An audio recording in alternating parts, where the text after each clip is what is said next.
Na, rungtynės tikrai sunkios buvo, rezultatas neatspindi tų rungtynių, tikrai kovėmės visus 4 kėlinius.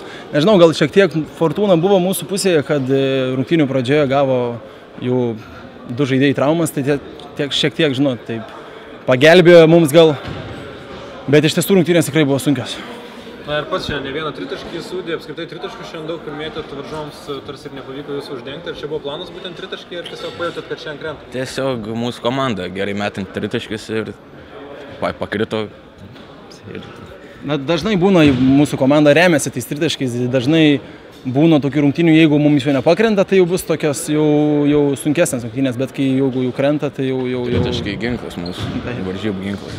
Varžovų komanda kokį įspūdį paliko, jūsų tos tarpusavio kovos dažniausiai būna atkaklios, įdomios, bet šiandien rungtynių pabaigoje jau intrigos nebuvo. Na, varžovas stiprus, kaip turintis didelę patirtį, sukaupęs ir... Na, tikrai visa pagarba varžovams, tai varžovai Tauragės komanda ištisus metus demonstruoja puikų žaidimą, nors jie nepasiseka jiems tose lemiamuose momentuose, bet jie demonstruoja puikius rezultatus ir tikrai vėlesnėse kovose, jeigu teks susidurti, tai tikrai bus labai sunkios rungtynės, tai ir sakau, visa pagarba Tauragės komandai.